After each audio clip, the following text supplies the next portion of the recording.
So శ్రీమంతుడు cinema 2015లో వచ్చింది. అది ఒక బ్లాక్ బాస్టర్ గా నిలిచింది సార్. అప్పుడు వచ్చిన సినిమాల్లో ఒక మంచి మెసేజ్ కూడా ఇచ్చింది. ఆ సినిమా చూసి రాజకీయ నాయకులు కూడా కొంతమంది ఊళ్ళని దత్తత తీసుకోవడం ఇలా చేశారు. చాలా మంచి పనులు చేశారు అప్పుడు. కానీ ఈ సినిమా మీద ఒక చిన్న వివాదం అనేది ఇప్పుడు నడుస్తుంది సార్. దానికి ముఖ్య కారకులు మీరే. అసలు ఈ సినిమా కథ మీదని మీకు ఎప్పుడు తెలిసింది సార్? ఇది చిన్న వివాదం కాదు మిత్రమా. ఇది చాలా పెద్ద వివాదం. ఇది పెద్ద క్రైమ్ కూడా. ఎందుకంటే కాపీరైట్ చట్టం అనేది ఒకటి ఉంది. ఆ ఓకే. కాపీరైట్ చట్టం ఉల్లంఘిస్తే వాళ్ళకి ఇంతకాలమైనా శిక్ష వేయచ్చు. 7 ఏళ్లే కాదు. ఎందుకంటే ఇందులో అనేక దశల్లో పోరాటం చేశాం. ఎందుకనంటే ఓకే. ఇది 2012లో నా నవల సత్యాంత ప్రేమ పేరుతో వచ్చిన నవలనే వాళ్ళు యాజ్ టీజ్ గా కాపీ కొట్టారనేది నా ఆరోపణ. ఎందుకంటే ఓకే. నేను సినిమా రిలీజ్ యాక్చువల్ గా ఈ సినిమా రాకముందు దీన్ని మేము సినిమాగా తీయాలని మేము ఆయన సింహరాశి ఎవడైతే నాకండి సినిమా తీసిన దర్శకుడు సముద్రతో మాట్లాడడం జరిగింది. ఈ నవల నేను తీసుకెళ్లి కూడా ఆయనకి ఇచ్చిన తర్వాత ఓకే. దాని మీద ఖచ్చితంగా ఇది మంచి ప్రాజెక్ట్ అవుతుంది తీయాలి కూడా అనుకున్నాం. అనుకున్న ఓకే. తర్వాత ఈ సినిమా రిలీజ్ అయింది. ఈ రిలీజ్ అయిన తర్వాత ఫస్ట్ నేను కూడా చూడలేదు. నా మిత్రుడు పివిడి ప్రకాష్ ని ఆయన చనిపోయాడు కొద్ది కాలం క్రితం. అతను చూసి ఇదేదో నీ నవల లాగా ఉంది, కంటెంట్ లాగా ఉంది, ఒకసారి చూడమంటే తర్వాత నేను చూడడం జరిగింది. అంటే డైరెక్ట్ గా కాపీ కొట్టారు, మామూలుగా కాదు. నేను దేవరకొండ పెట్టాను, వీళ్ళు దేవరకోట పెట్టారు. అంటే దేవరకొండ పేర్లు కూడా మార్చకుండా యాజ్ టీజ్ గా కాపీ చేశారు. అంత ధైర్యంగా ఎట్ట కాపీ చేస్తారు ఇప్పటికీ నాకు అర్థం కాని విషయం. పైగా సినిమా పెద్దలు, సినిమా ఇండస్ట్రీ అంతా ఇది ఖచ్చితంగా కాపీ అనే సంగతి తెలిసిన తర్వాత కూడా వాళ్ళందరూ కూడా సైలెంట్ ఉండడం కూడా కరెక్ట్ కాదు. అదే సమయంలో నేను రాసిన నవల్లో దేవరకోటే కాకుండా కిన్షిప్, అంటే వాళ్ళిద్దరు ఫ్రెండ్స్ కావడం, ఒకరు ఆ ఊరు నుంచి దాటి వెళ్ళిపోవడం, తర్వాత వీళ్ళిద్దరు ఒకే కాలేజ్ చదవడం. ఆ తర్వాత ఇతను అంటాడు, నాకు నీ ప్రేమ కావాలంటే పలాని వ్యక్తిని ప్రేమిస్తున్న సంగతి తెలిసిన తర్వాత, ఎవడు చనిపోతే మన ఊర్లో దీపావళి చేసుకోవాలనుకుంటున్నామో వాడి కొడుకమ్మ వాడు, కాబట్టి నువ్వు అక్కడ ఉండబాక వచ్చేయమంటే, అసలు ఏంటి మా నాన్నకి ఆ ఊరికి ఏంటి ఘర్షణ అని చెప్పి వెళ్ళిన తర్వాత ఆ ఊళ్ళో గత 20 ఏళ్ళుగా స్కూల్ లేకపోవడం, రోడ్డు లేకపోవడం. అంటే నేను వెలుగొండ ప్రాజెక్ట్ నేపథ్యంలో రాసిన కథ ఇది. తర్వాత ఓకే. ఆ భూములు లాక్కోవడం, ఇవన్నీ కూడా యాజ్ టీజ్ ఏం మార్చలే. ఆ అమ్మాయికి ఒక బావ ఉంటాడు, ఆ బావే వెన్నెల కిషోర్ పాత్ర, ఒకే ఊరు, ఓకే. ఒకే కాలేజ్ చదవడం. కాబట్టి ఈ విధంగా ఇన్ని పోలికలన్నీ ఉన్నాయి కాబట్టి దీని మీద రైటర్ సెషన్ లో దీనిపైన పెద్దలు పరుచూరు గోపాలకృష్ణ గారికి, మరి పెద్దలు చంద్రశేఖర్ ఆజాద్ ప్రముఖ రచయిత, ఆయన ద్వారా నేను ఆ స్క్రిప్ట్ ఇవ్వడం, రైటర్ సెషన్ దాన్ని చూడడం, రైటర్ సెషన్ పెద్దలు కూడా నాదని డిసైడ్ అయిన తర్వాత యాక్చువల్ గా నేను ఆ తర్వాత నా సభ్యత్వం ల్యాబ్స్ అయిందనే పేరుతో ఆ నివేదిక నాకు ఇవ్వలేదు. తర్వాత దాన్ని ఓకే. వాళ్ళు సమర్పిస్తా ఉన్నారు. సరే, ఏదేమైనా సరే నాది అనే విషయం వాళ్ళకి, సినిమా పెద్దలందరికీ కూడా తెలుసు. దానికి ముందు నేను దాసనారాయణ గారి దగ్గరికి ఈ సినిమా పోలికలు తర్వాత నవల గారు తీసుకెళ్ళడం జరిగింది. నేను ఇట్లా సినిమా ఓకే. తీయాలనుకున్నాను సార్, మరి ఈ విధంగా చేశాడంటే, నువ్వేం తీస్తావా, వాళ్ళు తీసేశారు కదా, ఇప్పుడు నువ్వు తీసి వాళ్ళు నువ్వు కాపీ కొట్టేటట్టుంది, కాబట్టి ఇప్పుడు వాళ్ళు మొత్తం జ్యూస్ తాగిన తర్వాత మిగిలేదు తిప్పే కదా, ఎలా తీస్తావని కూడా ఆయన అనడం జరిగింది. దానికి ముందు ఓకే. నేను ఈ పరుచూరు గోపాలకృష్ణ గారి దగ్గరికి పోయే ముందు కొరటాల శివ గారితో నేనే స్వయంగా ఓకే. మాట్లాడిన అప్పుడేమన్నారు సార్? అప్పుడు ఆయన ఈ శ్రీమంతుడు సంబంధించిన విజయోత్సవాలు అయితే దానికి సంబంధించిన ఆ విజయాన్ని ఎంజాయ్ చేస్తూ విదేశాల్లో ఉన్నారు. ఆయన సంబంధించిన ఓకే. ఒక మిత్రుడితో, బాబీ అనే మిత్రుడితో నేను ఈ విషయం చెప్పడం జరిగింది. చెప్పి నేనేం ఓకే. చేశారంటే, ఈ ఆయన వచ్చిన తర్వాత ఈ కాపీని పంపించా. శ్రీమంతుడికి ఓకే. సంబంధించిన నేను ఏదైతే అనుకుంటున్నానో ఈ చచ్చంత ప్రేమ ఓకే. అనే నవల్ని పంపించాను. పంపించి మీరు చూడండి సార్ ఒకసారి, అది మీకు మీ జూనియర్స్ ఎవరన్నా మీ దృష్టికి తెచ్చుండొచ్చు, కాబట్టి మీరు ఒకసారి చూసిన తర్వాత మనం మాట్లాడుకుందాం అన్నా. అన్న తర్వాత రైటర్ పిలవడం జరిగింది. శరత్చంద్ర గారు, మీరు మంచి రచయిత, మీరు ఇంతకంటే బాగా రాయగలరు, మరి మీరు హైకోర్టుకి పోతే వాళ్ళు సుప్రీంకోర్టుకి పోతారు, వాళ్ళతో మీరు ఎక్కడ ఎగుతారండి, దీన్ని కాంప్రమైజ్ కండి, 10-15 లక్షల దాకా డబ్బులు ఇస్తామని కూడా చెప్పడం జరిగింది. నేనేమంటే, డబ్బు సమస్య కాదు సార్, ఇది ఒక రచయిత ఆత్మగౌరవ సమస్య. మా రచనని, మా కంటెంట్ ని కాపీ కొట్టడం అనేది ఇట్ ఈస్ క్రైమ్, అది తప్పు. కాబట్టి ఎస్, ఈ తప్పు జరిగింది ఆయన ఒప్పుకోమనండి, నాకు ₹1 డబ్బులు కూడా అవసరం లేదు. ఆయన తప్పు జరిగి ఒప్పుకోమనండి, ఇంకో స్క్రిప్ట్ తీసుకోమనండి, నాకు అభ్యంతరం లేదు. హిందీలో హృతిక్ రోషన్ తో తీయాలనుకుంటున్నారు కాబట్టి నాకు హిందీలో నేమ్ వేయండి, మూలకథ శరత్ చంద్ర అని చాలండి, నేను సహృద్భావంతోనే చెప్పాను. చెప్పిన తర్వాత వీళ్ళు ఏం చేశారంటే, మేము కోర్టులు మేనేజ్ చేసుకోవాలనుకున్నారో లేకపోతే వాళ్ళ మనసులో ఏముందో కానీ ఈ సబ్జెక్ట్ కోర్టుకి నెట్టారు. నెట్టిన తర్వాత సిటీ సివిల్ కోర్టుకి వెళ్ళిన తర్వాత సిటీ సివిల్ కోర్టు మహేష్ బాబుకి, తర్వాత ఎంబీ క్రియేషన్స్ అధినేత మహేష్ బాబు ఈ సినిమా ప్రొడ్యూసర్, ఇంకొక నిర్మాత ఎన్ఎన్ నవీన్, మైత్రి మూవీస్. ఆ విధంగా వీళ్ళందరూ ప్రొడ్యూసర్స్ గా ఉన్నారు కాబట్టి ప్రొడ్యూసర్స్ మీద వెళ్ళాను. రైటర్ కమ్ డైరెక్టర్ గా అని చెప్పుకుంటున్న శివ గారి మీద కూడా వెళ్ళాం. వెళ్ళిన తర్వాత వీళ్ళు ఎవరు నోటీసులు కూడా తీసుకోవాలి, 1 year నోటీసులు తీసుకోకుండా కాలయాపన చేశారు. ఈ రోజు వాళ్ళ అడ్వకేట్ సుప్రీంకోర్టులో 8 నెలల తర్వాత రియాక్ట్ అయ్యాడు శరత్ చంద్ర అంటున్నాడు. అంటే ఎంత దారుణం, దుర్మార్గంగా తమ ఆర్గ్యుమెంట్ బిల్డప్ చేశారంటే, కోర్టుకి ఇచ్చిన నోటీసులే వాళ్ళు రాకుండా కోర్టుకి ఆ తర్వాత సమన్స్ కూడా వెళ్ళాయి వాళ్ళకి. అలాంటి పరిస్థితుల్లో వాళ్ళు ఏం చేశారంటే, అప్పుడు జడ్జి గారు దీనికి సంబంధించి ఇమీడియట్ గా వాళ్ళ మీద 2 సార్లు 3 సార్లు సమన్స్ వెళ్ళాయి. వెళ్ళిన తర్వాత అప్పుడు వాళ్ళు అపీర్ అయ్యారు. అపీర్ అయితే అప్పటి నుంచి నడుస్తా ఉంది కేసు. ఈలోపు నేను సిటీ సివిల్ కోర్టులో కూడా కేసు వేసాం. ఏం వేసామంటే, హిందీలో తీయకుండా మాకు ఇంజక్షన్ ఆర్డర్ ఇవ్వమని కూడా వేసాం. వేసిన తర్వాత వాళ్ళు ఇంజక్షన్ ఆర్డర్ ఇవ్వడం ఇప్పటికి నడుస్తుంది స్టిల్. అక్కడ సిటీ సివిల్ కోర్టులో ఈ శివ గారు ఎక్కడగాడ ఈ కథని సబ్మిట్ చేయలే. ఈ కథను సబ్మిట్ చేయాలని అర్థం ఏంటి? ఆయన దగ్గర కథ ఉంటాయిగా. అంతకుముందు రైట్ రిజిస్ట్రేషన్ లో కూడా ఆయన ఎక్కడ కథ రిజిస్ట్రేషన్ చేయలే. ఇప్పుడు నేను ఓపెన్ ఛాలెంజ్ చేస్తున్నా, ఏ కథ ఆధారంగా మీరు చేశారు సినిమా ప్రాజెక్ట్ చెప్పమనండి. నేను సినిమా పెద్దలుగా అడుగుతున్నా. అదేవిధంగా ఆ సిటీ సివిల్ కోర్టులో వేసిన దాంట్లో ఆయన సబ్మిట్ చేసిందంటే స్క్రీన్ ప్లే సబ్మిట్ చేశాడు, అంటే డైలాగ్ వెర్షన్ సబ్మిట్ చేశాడు. అసలు కథ లేకుండా డైలాగ్స్ ఎలా వస్తాయి? కాబట్టి ఇక్కడ మూలం ఏంటంటే కథ. నా కథని కాపీ చేశారని నేను అప్పటి నుంచి ఫైట్ చేస్తున్నాను. ఆ ఫైట్ చేస్తున్న నేపథ్యంలో మరి నేను హైకోర్టు మొన్న వాళ్ళు ఇచ్చిన దాంట్లో ఎన్ఎన్ నవీన్, మహేష్ బాబు వీళ్ళు అంటే వాళ్ళకి సంబంధం లేదని ఉద్దేశం వాళ్ళు స్కాష్ చేశారు. అయినా కానీ I will go to supreme court. మళ్ళీ వాళ్ళ మీద కూడా, ఎందుకంటే ఇది నా కథ తాలూకు, సినిమా తాలూకు ఆదాయం అనుభవించింది వాళ్ళే. కాబట్టి దాదాపు 170 కోట్ల పైన చేసింది అనేది మీడియాలో ఉంది కథనం. కాబట్టి దాని తాలూకు ఇన్కమ్ అనేది వాళ్ళు ఎంజాయ్ చేశారు. అదేవిధంగా వాళ్ళకి తెలిసి తెలియనట్టుగా మౌనం వహించి డ్రామా ఆడుతున్నారు మహేష్ బాబు గారు కానీ, ఎన్ఎన్ నవీన్ కానీ.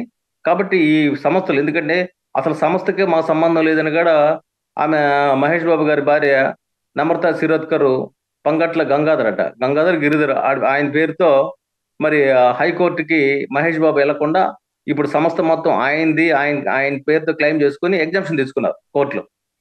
ఆ తర్వాత జడ్జిమెంట్, నాకు ఇవ్వాల్సిన జడ్జిమెంట్ కూడా 7 నెలల పాటు కూడా జడ్జిమెంట్ రాకుండానే జడ్జి గారు వెళ్ళిపోయారు. తర్వాత వచ్చిన జడ్జి గారు ఇందులో న్యాయం ఉంది, ప్రైమా ఫేసి ఉందని ఆయన నమ్మి మా స్క్రిప్ట్, స్క్రీన్ ప్లే అన్ని, నా కథ అన్ని చూసిన తర్వాత ఒక అవగాహనకు వచ్చి హైకోర్టు దీని మీద మీరు క్రిమినల్ చర్యలు, కాపీరైట్ యాక్ట్ మీరు ఎదుర్కోవాల్సిందే అని కూడా హైకోర్టు చెప్పారు. దాన్ని సవాల్ చేస్తూ వీళ్ళు సుప్రీంకోర్టుకి వెళ్ళి, ఈరోజు సుప్రీంకోర్టులో వాళ్ళకి చుక్కెదిరిందన్న సంగతి మీకు తెలిసిందే.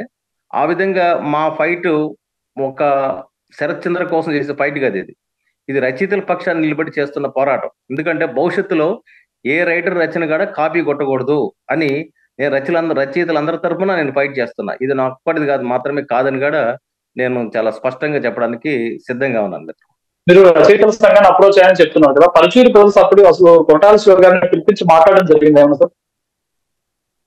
అంటే పరుచూరి గోపాలకృష్ణ గారు కూడా కొరటాల శివతో చెప్పడం జరిగింది. ఈ మొత్తం వ్యవహారం అందరికీ తెలుసు మిత్రమా. ఎందుకంటే కాకపోతే ఇక కోర్టుకి వెళ్ళింది కాబట్టి ఆ రైటర్ అసోసియేషన్ వాళ్ళు వెంటనే రియాక్ట్ గారు. నేనేమంటానంటే పరుచూరి గోపాలకృష్ణ గారు, అదేవిధంగా రాజమౌళి ఫాదరు, విజేంద్ర ప్రసాద్ గారు వీళ్ళందరూ ఇన్వాల్వ్ అయ్యారు. ఇప్పుడున్న అనురాధ గారు వీళ్ళందరూ ఇన్వాల్వ్ అయ్యారు. అందరికీ తెలుసు. నా ఆర్గ్యుమెంట్ ఏంటంటే, ఒక విజ్ఞప్తి ఏంటంటే, కోర్టుకి నెట్టకండి. ఇప్పుడు బయట నవల, ఒక పాపులర్ నవల, స్వాతి లాంటి ఒక పెద్ద మ్యాగజైన్ లో ఒక నవల వస్తే ఆ నవలకు ఒక శాంటిటీ ఉంటది. కాబట్టి ఈ నవల కాపీని తెలిసిన తర్వాత మీ దగ్గర రిజిస్టర్ అయిపోయినా కాకపోయినా, నేను ఇక్కడ ఈ కథ రిజిస్ట్రేషన్ అక్కడ ఉందని నేను చెప్పడంలా, బయట నా నవల ఉందని చెప్తున్నా. మీరు పరిశీలించారు కాబట్టి మీరేం చేయాలంటే, దీని మీద 24 క్రాఫ్ట్స్ మీ కంట్రోల్లో ఉంటాయి, రైట్ తో సంబంధాలు ఉంటాయి. కాబట్టి మీరే దీని మీద జడ్జిమెంట్ ఇచ్చి, కొరటాల శివ గారు లాంటి వ్యక్తులు తప్పు చేస్తే ఆ తప్పును సరిదిద్దాల. అట్లా సరిదిద్దకపోతే ఆయన ఏం చేస్తాడు, ఇంకా తప్పులు చేస్తా పోతారు. తప్పు చేస్తారు. ఇప్పుడు ఒక దొంగని మొదటి కట్టడి చేస్తే, అప్పుడేదో పాత సామెత, గోంగూర నాటే ఆ తల్లి గారి మందలు ఇస్తే అతను మళ్ళీ జైలుకి వెళ్ళే పరిస్థితి ఉండదు. ఇప్పుడు కొరటాల శివ గారి పరిస్థితి కూడా అంతే. కొరటాల శివ కటకటాల జైలు పాలు కావడానికి ఆయనకైనే స్వయంకృత అపరాధంగా చేసుకుంటున్నాడు. ఇప్పుడు నిరంజన్ రెడ్డి ఒక పెద్ద అడ్వకేట్, ఎందుకు పెట్టుకుంటాడు ఆయన? మాకు అర్థం కాలేదు. మాకు సాధారణ అడ్వకేట్స్ మాకు ఉండేది. నేనేమంటానంటే నిరంజన్ రెడ్డి గారు లాంటి వాళ్ళకి విజ్ఞప్తి ఏం చేస్తున్నాం అంటే, కేసు నిజాయితీగా కొంత మీరు, ఎందుకంటే రైటర్లు అనేవాళ్ళు వాళ్ళకి 100 కోట్లు ఉండవండి. చాలా చాలా చిన్న ప్రపంచం ఉంటుంది వాళ్ళది. వాళ్ళకి సాహిత్యం మీద అభిమానంతో రాస్తుంటారు, రాత్రింబగళ్ళు మేల్కొని రాస్తుంటారు, వాళ్ళ మేధోమథనం ఉంటది. దాన్ని మీరు ఒక రెస్పెక్ట్ ఇచ్చి, గౌరవం ఇచ్చి, పిలిచి మాట్లాడితే ₹1,00,000 ఇచ్చినా పొంగిపోతాడు ఒక రచయిత. ఇక్కడ నా నా రిక్వెస్ట్ ఏంటంటే, మీ దగ్గర డబ్బులున్నాయని చెప్పని మీరు కోట్ల కోట్లు వెదజల్లి లాయర్లకు పెట్టడం కంటే, మీరు రైటర్‌ని పిలిచి డిస్కస్ చేయొచ్చు కదా! అసలు రైటర్ అంటే రెస్పెక్ట్ లేదు. ఫస్టు మన ప్రాబ్లమ్ ఏంటంటే ఇక్కడ, ఒక రచయిత అంటే ఏముంది? వీడికి 1,00,000, 2,00,000, 5,00,000 పడేస్తే, 10,00,000 పడేస్తే ఆడు నోరు మూసుకొని ఉంటాడు. లేకపోతే వాడు ఇండస్ట్రీలో తొక్కేస్తాం. నెక్స్ట్ ఇంకెక్కడ వాడి సినిమా పేరు కనపడదనుకుంటారు. బట్ అదృష్టవశాత్తు ఏంటంటే నేను ఒక రైటర్ మాత్రమే కాదు. బట్ ఆల్సో నాకు ఒక బ్యాక్‌గ్రౌండ్ ఉంది కాబట్టి, నేను ఇది ఒక్క రచన మీద నేను ఆధారపడను. నేను మ్యాగజైన్స్‌లో రాసుకుంటా ఉంటాను. నా ఫ్యాషన్ నాకుంది. ఉషా అనే ఒక మ్యాగజైన్ కూడా మేము తీసుకొస్తున్నాము. ఆ తీసుకొచ్చే క్రమంలో రాబోయే రోజుల్లో దాన్ని ఇంకా పెంచుకుంటాము. ఓటీటీ ప్లాట్‌ఫార్మ్‌లకు గాని, సినిమాలకు గాని ఉపయోగపడే కంటెంట్ రైటర్స్ ద్వారా ఇప్పించాలని మేము అనుకుంటున్నాము. ఒక వాతావరణం ఉండాలని కోరుకుంటున్నాం. కాబట్టి రైటర్ పక్షం నిలిచి నేను చేస్తున్న పోరాటాన్ని మొత్తం ఎంటైర్ సొసైటీ కూడా అంగీకరించింది. రైటర్ అసోసియేషన్ నుంచి తో పాటు రైటర్లందరూ, రాష్ట్రంలో ఉండే రచయితలందరూ కూడా దీనిపైన హృదయపూర్వకంగా స్పందించారు. నాకు మద్దతుగా నిలబడ్డారు. నిలబడడం వల్ల ఏమవుతుందంటే నాకు ఒక మోరల్ బూస్టింగ్ ఉంది. కాబట్టి ఎంతోమంది రచయితలు అండగా నిలబడ్డారనేది నేను స్పష్టంగా చెప్పగలను. అదే సమయంలో దర్శకుడిగా కొరటాల శివ గారిని మిగతా దర్శకులు ఎవరు సమర్థించొద్దు. నేను ఈ ఇష్యూ పైన తమ్మారెడ్డి భారద్వాజ గారితో కూడా కలిశాను. వీళ్ళు కలిసిన తర్వాత అప్పట్లో పీవీడబ్ల్యూ సంజయ్ గారు, విమలక్క గారు వీళ్ళందరూ కలిసి నాకు సపోర్ట్‌గా పాపము మాట్లాడారు వాళ్ళు. మాట్లాడినా గాని పరుచూరు గోపాలకృష్ణతో మాట్లాడారు, తమ్మారెడ్డి భారద్వాజతో మాట్లాడారు. భారద్వాజ్ గారితో మాట్లాడితే 5,000, 10,000 ఇస్తారు. ఇక నుంచి ఈ ఈ సమస్య పోయిందని మీరు జాయింట్ ప్రెసిడెంట్ పెట్టాలి. మరి దానికి సిద్ధమేంటే అది కరెక్ట్ కాదని చెప్పాను. ఎందుకంటే తప్పు జరిగింది ఒప్పుకోమనండి. ఇదిగో ఇంత డబ్బులు తప్పు చేశాము, ఇంత డబ్బులు ఇస్తామని చెప్పి అట్ట రావాలా, ఇంకో నవల తీసుకోమని నేనే ఇచ్చాను కదా 4, 5 ఆప్షన్స్. అలా రాకుండా మీకు ఏం చేతనైతే అది చేసుకోండి అన్నట్టుగా నెట్టారు. మాకు న్యాయస్థానం అంటే ఒక చిన్న అంటే వాళ్ళు డబ్బులు ఇవ్వడానికి రెడీ అయ్యారు కానీ తప్పు చేశామని ఒప్పుకోవడానికి రెడీ అవ్వలేదు అంటారు. వాళ్ళ ఉద్దేశం ఏంటంటే తప్పు, నేను సినిమా పెద్దలు మొత్తాన్ని చెప్తున్నాను. మా అసోసియేషన్ దగ్గర 25 రికార్డ్స్ మీకు అందరికీ చెప్తున్నాను. కొరటాల శివ తప్పు చేసినట్టుగా మీ దగ్గర రికార్డు ఉంది. రికార్డు ఉన్నప్పుడు మీరు ఒక రైటర్‌ని మీరు కోర్టుకి నెడితే వాడికి ఎక్కడి నుంచి తీసుకొస్తాడు డబ్బులు? లాయర్‌లకి ఎక్కడి నుంచి పోషిస్తాడు? అది కష్టం కదా! అది మీరే చేయండి. మీరే బాధ్యతలు. ఒక కాకి చచ్చిపోతే 100 కాకులు పైన అరుస్తాయి. మరి ఒక రైటర్‌కి అన్యాయం జరిగితే మిగతా రైటర్లు ఎందుకు స్పందించడం లేదు? కాబట్టి అది స్పందించాలని విజ్ఞప్తి చేస్తున్నాను నేను. ఎందుకు విజ్ఞప్తి చేస్తున్నామంటే ఒక రచన లేకుండా ఒక సినిమా రాదు. ఒక కవి లేకుండా ఒక కవిత్వం రాదు, ఒక పాట రాదు, ఏమి రాదు. కాబట్టి మొత్తం మీద ఏందంటే మూలం కథే. ఎంత గొప్ప సినిమా అయినా సరే ఆ సినిమా హిట్ అయిందంటే 100 కోట్లు పెట్టి, ఇప్పుడు ఆచార్య ఇట్లాంటి సినిమాలు తీసి ఫ్లాప్ చేశాడు ఆయన. మూలం ఏంటంటే కథ లేకపోవడం. కథలో డెప్త్ ఉంటే ఖచ్చితంగా సినిమా క్లిక్ అవుద్ది. ఈరోజు మన తమిళనాడు లేకపోతే కేరళ ఇతర రాష్ట్రాల్లో ప్రాజెక్ట్స్ సక్సెస్ అయిన తర్వాత తెలుగులో తెచ్చుకుంటున్నాం. కానీ బేసిక్ ఏంటంటే మన దగ్గర పొటెన్షియాలిటీ ఉన్న రైటర్స్ ఉన్నారు. వాళ్ళ రైటింగ్ స్కిల్స్ ని మనం రెస్పెక్ట్ చేసి వాళ్ళని కానీ మనం హానర్ చేస్తే అద్భుతమైన చిత్రాలు తెలుగులో కూడా వస్తాయి. అట రాకపోవడానికి కారణం ఏంటంటే ఈ భావదారిద్ర్యం. ఎక్కడైతే ఇటువంటి రచనలు రాసిన రచనల్ని కాపీ కొట్టేసి తీసుకెళ్ళడం, దీనివల్ల ఏమవుతుందంటే రైటర్స్ లో అరే మనం రాసుకున్నా వాళ్ళు కాపీ కొడతారులే అని చెప్పి అనేక నవలలు కూడా కాపీ ఉన్నాయని నా దగ్గర సమాచారం ఉంది. మిగతాయి కూడా అది ఇంకో సందర్భాల్లో నేను ప్రస్తావిస్తాను. నా రచనే ఇంకొక సినిమాగా తీశారు. దాని గురించి దానికంటే నేను కోర్టుకి వెళ్తాను. ఆ అంశాలు కూడా మళ్ళీ మీరు తెలియజేస్తాను. కాదు సార్, ఇప్పుడు నేను అడిగేది ఏంటంటే, ఇప్పుడు కొరటాల శివ గారు ఇప్పుడు రచయితల సంఘం వాళ్ళు ఎవరైతే ఉన్నారో, పరచూరి బ్రదర్స్ కావచ్చు, అలాగే మన విజేంద్ర ప్రసాద్ గారు కావచ్చు, వీళ్ళు పిలిచి మాట్లాడారని చెప్పారు. వాళ్ళకి ఏమైనా రెస్పాన్స్ ఇచ్చారా? అంటే ఈ కథ ఆయనది కాదు నాది, అట్లా వాళ్ళకి ఏమైనా సంజాయిషి ఇచ్చారా? వాళ్ళకి ఏమైనా చెప్పారా? ఇది ఇప్పుడు ఆ అంకుల్ ఇంకా ఛాయిస్ లేదు కదా. కథ నాదేని ప్రూవ్ అయితేనే కదా నన్ను పిలిచి మాట్లాడారు. ఆ ఛాయిస్ ఆయనకి లేదు. కాకపోతే ఏంటంటే ఇప్పుడు రచయితలు మేము రైటర్ అసోసియేషన్ చెప్పేది ఆయన యాక్సెప్ట్ చేయాల్సిన అవసరం లేదు. ఆయన కోర్టుకి వెళ్ళొచ్చు, ఆయన హక్కులు ఆయనకు ఉంటాయి. నేను కోర్టుకి వెళ్ళొచ్చు, నా హక్కులు నాకు ఉంటాయి. రైటర్ అసోసియేషన్ ఏంటంటే పెద్ద మనిషిగా చెప్పమంటా, నేను పెద్ద మనిషిగా వాళ్ళు చెప్పేదే శాసనం అని నేను అనలేదు. వాళ్ళకి కూడా ఒక రెస్పెక్టబుల్ పొజిషన్ ఉంటారు కాబట్టి వాళ్ళు చెయ్యాల. అదే సమయంలో రచయితలు సంఘం ఏం చేయాలంటే బేసిక్ గా ఇది కాపీ అని చెప్పడానికి పెద్ద మేధాస్ అవసరం లేదు. 5-6 కంటెంట్ చూసుకుంటే కాపీని తెలిసిపోద్ది. మీకు తెలిసిన తర్వాత ఎందుకు సైలెంట్గా ఉన్నారు? కాబట్టి తెలిసిన తర్వాత సైలెంట్గా ఉండడం కరెక్ట్ కాదని నా విజ్ఞప్తి. పిలిచి మాట్లాడండి. ఇప్పుడు దాకా కూడా ఒక్క ఫోన్ కాల్ కూడా రాలేదు. అప్పుడు వచ్చిన ఫోన్ కాల్ తప్ప, మా ఆజాద్ గారికి విబి రాజేంద్ర ప్రసాద్ గారు చేసిన ఫోన్ కాల్ తప్ప, మళ్ళీ ఆ తర్వాత నాకు ఆకేళ్ళ గారు చేశారు. ఇప్పుడు ఆయన హెల్త్ బాగాలేదు విన్నాను. వాళ్ళు చేసిన ఫోన్ కాల్స్ తప్ప ఎక్కడి నుంచి నాకు ఫోన్ కాల్స్ రాలేదు. ఇది ఏమవుతుందంటే ఒక దురదృష్టకర పరిణామం కింద నేను భావిస్తున్నాను. ఎందుకంటే మంచి కథలు ఉంటేనే మంచి రైటరు, మంచి దర్శకుడిగా మారతాడు. కాబట్టి నేను కొరటాల శివ అంటే కొరటాల సత్యనారాయణ కమ్యూనిస్ట్ బ్యాక్గ్రౌండ్ అని చెప్పి అది మాట చెప్పిగా నేను ఆయనతో మాట్లాడాను. ఎందుకంటే కొంత ఒక బేస్ నుంచి వచ్చిన వాళ్ళు కాబట్టి ఎథిక్స్ వాల్యూస్ ఉంటాయనే ఉద్దేశంతో మాట్లాడాను. నేనేం ఆయన మీద నిందలేయడం అలా. ఇప్పుడు ఆయనే కాపీ చేసేయడానికి అంటారు. ఎవరైనా చెప్పుండొచ్చు, ఎవరైనా కంటెంట్ ఇచ్చుండొచ్చు, అది చెప్పడానికి ఇగో ప్రాబ్లం. ఈ ఇగోని ధ్వంసం చేయాల్సిన అవసరం ఉంది. ఈ రోజు నేను సంధిస్తున్న ప్రశ్న ఏంటంటే, అసలు ఏంటి మీ సమస్య ఏంటి? ఇప్పుడు సుప్రీంకోర్టు మెట్లు ఎక్కాల్సిన పరిస్థితి ఎందుకు వచ్చింది మాకు? అంటే అక్కడ దగ్గర పోవాల్సిన పరిస్థితి రాకుండానే ఇక్కడే మీరు చేయొచ్చు కదా. ఇదే అన్నాడు ఆయన అఖిల్ గారు. మీరు హైకోర్టు పోతారు, సుప్రీంకోర్టు పోతారు. సుప్రీంకోర్టు పోయినా ఈ రోజు న్యాయం మా పక్కన ఉంది కదా. డాక్టర్ బాబాసాహెబ్ అంబేద్కర్ రాసిన రాజ్యాంగం ఖచ్చితంగా దళితులు, పీడితులు, అట్టడుగు వర్గాల పక్షాన నిలబడుతుంది. ఆ వాళ్ళ హక్కులు అంటే అందులో భాగంగానే ఆ రచయితలు వాళ్ళ ఆత్మగౌరవాన్ని, హక్కులు కూడా కాపాడుతుంది. కాపీరైట్ చట్టం కూడా ఉంది. కాబట్టి ఆ చట్టాన్ని ఉల్లంఘించే పరిస్థితి కోర్టులోకి రాకముందలనే మీ కోర్టులోనే సమస్య సాల్వ్ చేయకపోవడం అనేది ఒక భావదారిద్ర్యం, లేకపోతే ఒక తప్పుడు ఆలోచన విధానం.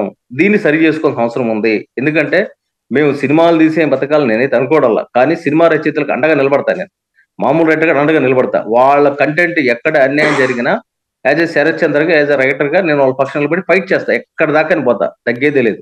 అదే సమయంలో నేను ఏమంటానంటే, ఇప్పటికైనా మళ్ళా క్రిమినల్ కోర్టులో మళ్ళీ వాదనలు ప్రతివాదనలు కాకుండా కొరటాల శివ గారు ముందాగా ఒప్పుకోండి. మీరు తప్పు ఒప్పుకుంటే నేను మీ సాక్షిగా, స్వతంత్ర టీవీ సాక్షిగా నేను స్వతంత్రంగా చెప్పేది ఏంటంటే, నాకు మీరు ₹1 డబ్బులు ఇవ్వాల్సిన అవసరం లేదు. నేను I don't want any paise from you. మీ దగ్గర నుంచి నాకు ఒక్క నయా పైస అవసరం లేదు. నాకేమి మీ రూపాయి అవసరం లేదు. కానీ మీరు ఈ తప్పు ఇంకొకసారి చేయము అని మీరు చెప్పండి. లేదా ఆయన్ని సినిమా రంగం నుంచి బహిష్కరించండి. సినిమా పెద్దలారా, నేను మిమ్మల్ని విజ్ఞప్తి చేసేదంటే, ఇటువంటి వ్యక్తుల్ని ఆయన తప్పు చేసి అని ఒప్పుకోకపోతే మీరు ఆయన్ని సినిమా రంగం నుంచి బహిష్కరించండి. బయటకు వచ్చే సిద్ధాంతాలు, నీతులు చెప్పి రకరకాల ఇక్కడ అన్ని రిపేర్ చేయబడి అని చెప్పని ప్రజా దర్బార్ ఏదో జనతా గ్యారేజ్ సినిమాలు అంటే తీశారు కదా. ఇక్కడ కూడా అన్ని రిపేర్ చేయబడతాయి. సొసైటీలో కోర్టులు కూడా రిపేర్ చేయడానికే ఉంటాయి. కాకపోతే కొంచెం ఆలస్యం కావచ్చు.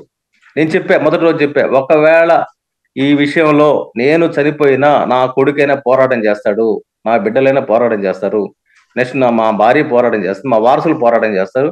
ఇదే నేను ఫస్ట్ ప్రెస్ మీట్ చెప్పింది 7 ఏళ్ల క్రితం హైదరాబాద్ ప్రెస్ క్లబ్ లో, హైదరాబాద్ ఫిల్మ్ ఛాంబర్ లో జరిగిన మీడియా సమావేశం ఇదే చెప్పా. నేను ఇప్పటికి కట్టుబడి ఉన్నా. అప్పుడు అడిగారు వాళ్ళు, ఒక 100 కోట్లు ఇస్తే మీరు 100 కాదు, మీకు డబ్బులు ఇస్తే కాంప్రమైజ్ అవుతారన్నారు. 100 కోట్లు నాకు ఇచ్చిన నేను కాంప్రమైజ్ కాదు. ఇప్పుడు నేను ఏమంటానంటే, మీరు నాకు సినిమా రంగం మీద నాకు గౌరవం ఉంది కాబట్టి సినిమా పెద్దలు మీరు స్పందించి ఈ సమస్య సాల్వ్ చేయండి. మీరు సమస్య సాల్వ్ చేయకపోతే నేను మళ్ళీ కూడా హెచ్చరిస్తున్నా, నేను దీని మీద సిబిఐకి అప్రోచ్ అవుతా, సిఐడికి అప్రోచ్ అవుతా, అట్రాసిటీ కేసుకి అప్రోచ్ అవుతా, హ్యూమన్ రైట్స్ కమిషన్కి అప్రోచ్ అవుతా. ఇక్కడ మాత్రం వదిలే ప్రసక్తే లేదు. వాళ్ళకి డెడ్ లైన్ కూడా చెప్తున్నాను, మీరు ఎంత తొందరగా వీళ్ళు తొందరగా సాల్వ్ చేసుకోండి. నాకు పరుచుల గోపాలకృష్ణ గారి మీద గౌరవం ఉంది, ఇంకా ఇతర సినిమా పెద్దల మీద గౌరవం ఉంది, మోహన్ బాబు మీద గౌరవం ఉంది. మీరు కూర్చోబెట్టి సాల్వ్ చేయండి. మీరు ఏం విషయం పిలిచినా నేను రావడం సిద్ధంగా ఉన్నాను. ఎందుకంటే మీరు ఏం ఆశిస్తున్నారు? ఇప్పుడు కాంప్రమైజ్ అవ్వాలంటే మీ డిమాండ్స్ ఏంటి? మీరు ఏం ఆశిస్తున్నారు? తప్పు జరిగింది ఒప్పుకోమని చెప్పండి. మేము తప్పు చేశాము, మా ద్వారా జరిగిందో వేరే వాళ్ళ దగ్గర మొత్తం తప్పు ఒప్పుకోమనండి. సినిమా రైటర్స్ కి క్షమాపణ చెప్పండి. చెప్పి ఆయన ఇంకొక స్క్రిప్ట్ తీసుకుంటాడా, ఏం చేస్తాడో సినిమా పెద్దలు డిసైడ్ చేయాలి. నాకు డబ్బులు ఇప్పిస్తారా, లేకపోతే కాంప్రమైజ్ చేస్తారా, వాళ్ళు సినిమా పెద్దలు డిసైడ్ చేయాలి. వాళ్ళు ఏం చెప్తే తింటానే. నేను చెప్తున్నాను కదా, నేను మీడియా సాక్షి చెప్తున్నాను కదా. ఇప్పుడు పొద్దాక మేము పోరాటం చేయలేం, కోర్టు మెట్లు తిరగలేం. ఇప్పుడు రేపు కూడా 12వ తారీఖు కూడా, మరి ఫిబ్రవరి 12వ తారీఖు కూడా సిటీ సివిల్ కోర్టులో కేసు ఉందని చెప్పి మా అడ్వకేట్, నేను విజయవాడలో ఉన్నాను, ఆయన మెసేజ్ పెట్టాడు. ఇప్పుడు నేను ఇక్కడి నుంచి పోవాలంటే నాకు 2-3 వేల రూపాయలు ఖర్చు అవుద్ది. అది పెట్టడం కూడా కష్టమే రైటర్లు. కాబట్టి అంటే ఇన్ని దగ్గరలు తిరగకుండా మీరు సాల్వ్ చేయండి. వాస్తవానికి ఈ కేసు వాదించిన, నాకు ఈ కేసు సంబంధించి వాదించింది, ఫస్ట్ తీసుకుంది శివకుమారు, తర్వాత విఆర్ మాచవరం, తర్వాత చల్లా అజయ్ కుమారు, రాజశేఖర్ గారు, తర్వాత ఈరోజు సుప్రీంకోర్టు ప్రముఖ న్యాయవాది చౌదరి గారు, వీళ్ళందరూ ఇన్వాల్వ్ అయ్యారు. వీళ్ళందరూ నా డబ్బుల కోసం చేయలేదు. వీళ్ళందరూ ఇందులో న్యాయం ఉంది కాబట్టి నాకు సహకరిస్తున్నారు.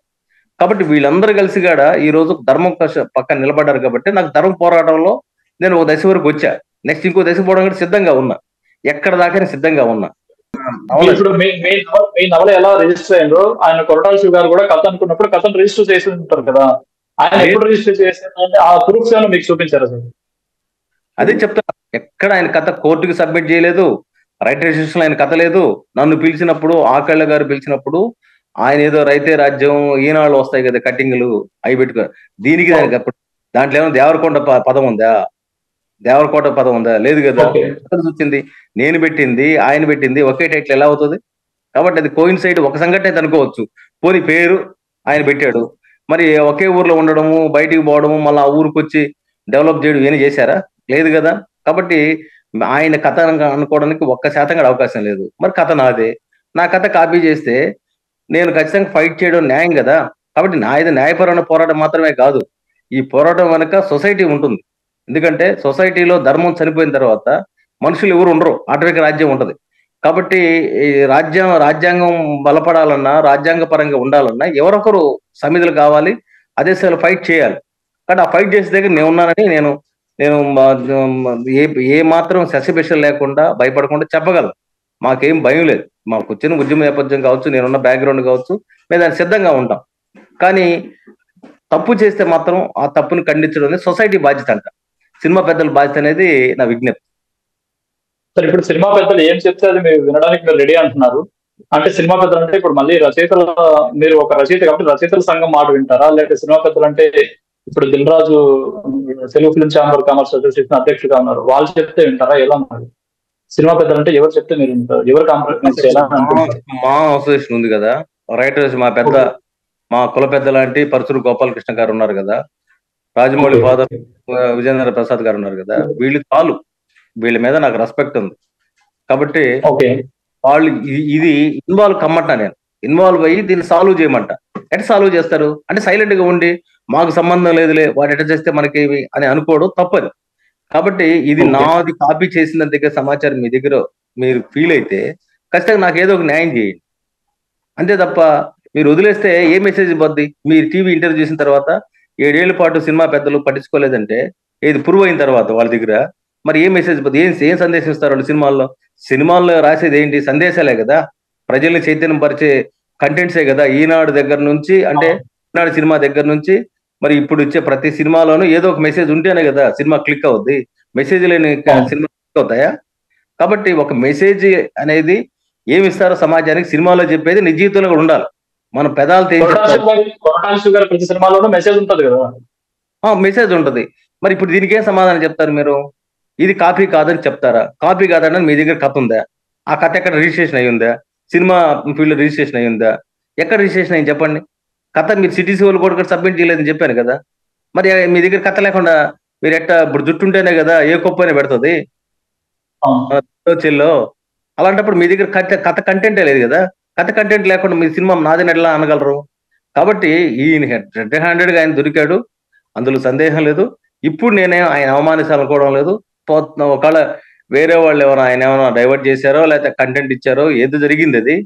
బట్ ఇప్పుడు ఏంటంటే దాని దాచుకోవాలనుకుంటే మాత్రం అది నిప్పును అరచేతిలో పెట్టుకున్నట్టు అది దగ్ధం అవుతూ ఉంటుంది. మన చేతులని కాలిపోయి ఆఖరి ఎముకలు కూడా తగలబడిపోతాయి. కాబట్టి నిప్పు లాంటిది. కాబట్టి ఆ నిప్పుని ఎల్లకాలం మీరు ఆపలేరని కూడా నేను మీ ఛానల్ ముఖం కూడా విజ్ఞప్తి చేస్తున్నాను.